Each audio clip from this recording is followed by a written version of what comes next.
ಶಿವಸುಬ್ರಹ್ಮಣ್ಯನೇ ಶರವಣ ಭವದೇವದೇವನಿಗೆ ಮಂಗಳಂ.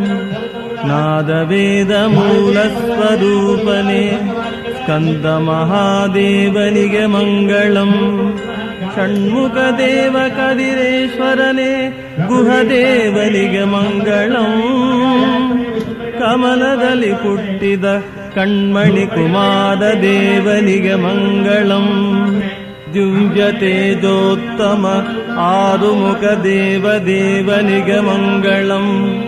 ಅಭಯಹಸ್ತವರ ದಂಡಾಯುಧ ಪಾಣಿ ದೇವನಿಗೆ ಮಂಗಳಂ. ವಲ್ಲಿ ದೇವ ಸೇನಾಪತಿಯೇ ಸುಬ್ರಹ್ಮಣ್ಯೇಶ್ವರ ದೇವನಿಗೆ ಮಂಗಳಂ. ಸುರರ ಕುಲವ ಕಾಯ್ದ ಮಹದೋಪಕಾರ ದೇವನಿಗೆ ಮಂಗಳಂ.